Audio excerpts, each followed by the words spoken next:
A while ago I posted a version of Guitar Rag by Chet Atkins, and I've adapted this slightly and made it a little bit more accessible, because basically in the beginning it was a song.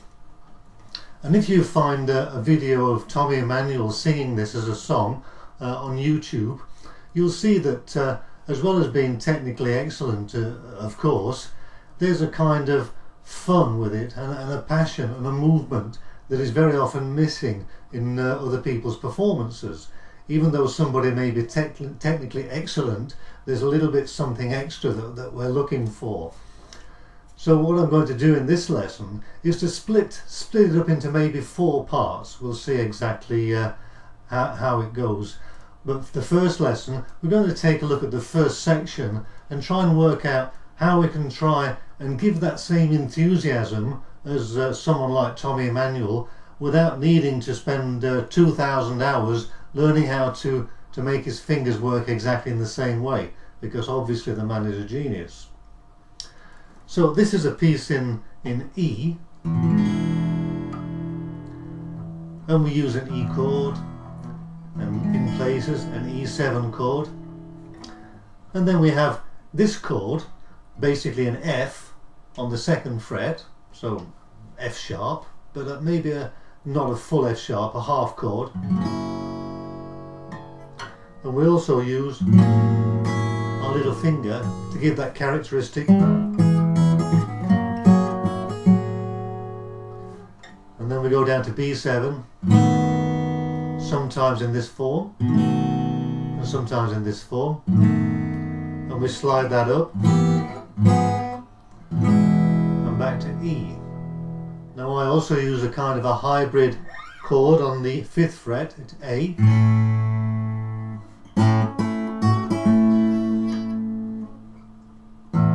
and then down here I use a kind of a E7 in a simplified format, and then back to the F shape on the 2nd fret, the F sharp, and then we use C7 shaped like a B7, and we move back down to start again. Now on the E7, because we're alternating and because it's Travis picking, we're damping heavily with our palm, and also with our right hand, our left hand is also damping the strings. As soon as we hit, we release a little. So I'm not hitting this string at all. I'm not hitting the 5th bass string. So basically I'm not going to play it. So I use the E in this form, and this is the chord I start off with.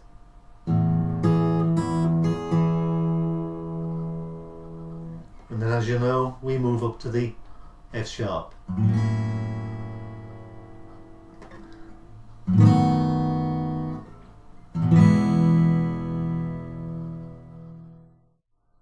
Now right from the start in this tune there's a lot going on.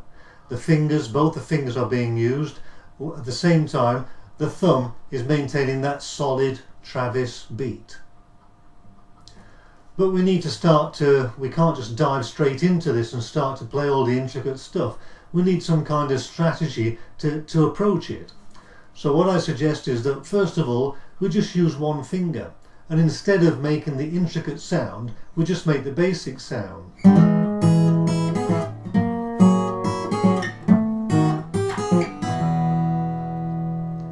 which is quite easy, quite accessible, and later on we'll start to use our second finger to make it a little bit more interesting. Let's take a look at the tablature and how we're going to start to play Guitar Rag.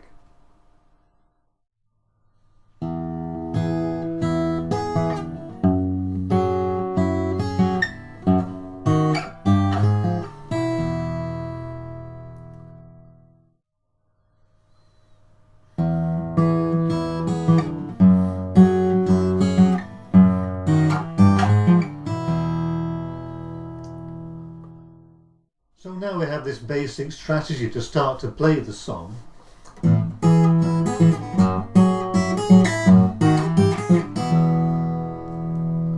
We can start to add things that make it more interesting. Some of them are quite subtle and we're not really aware of them when somebody's playing quite fast. For example, we're starting to alternate here, but in fact it starts with a hammer on. And at the same time, as we move from this E chord to the F sharp chord and back down to B7, there's something that you notice. For example, we hammer on, so we have this note. And then as we move to the F sharp, this note appears again, and down to B7, and again, and down to E. So we can hit this note and make a feature of it.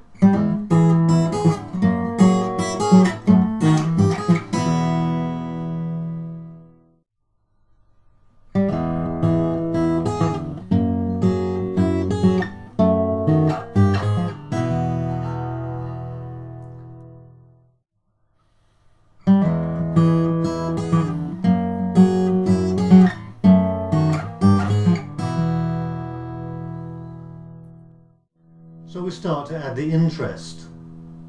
We can also change this. Instead of hitting that note directly, we move here to the F, and instead of hitting the note with a pinch and back to B7, we can hammer on. I started to do this because when you're playing at speed and you're trying to hit that note, sometimes you miss and it becomes a hammer on because you're a little bit late with your left hand. So I decided to make a feature of it.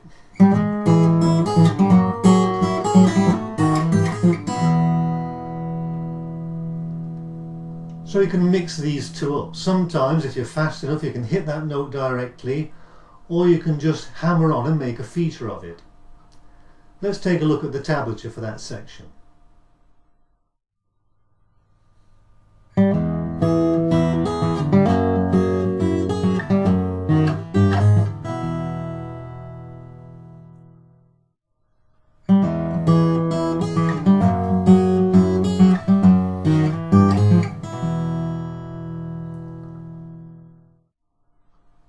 So now we have our basic form. We've added the hammer on or the pinch for that note,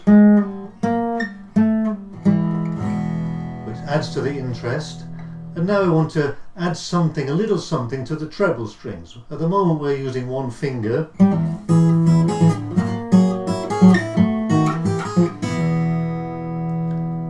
So we want to add some little notes in there to make it more interesting with our other finger.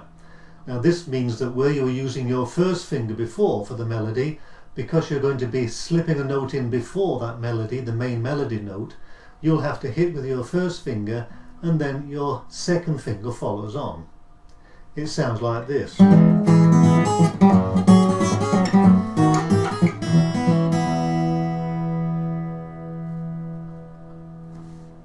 Let's take a look at the final piece of tablature for this session.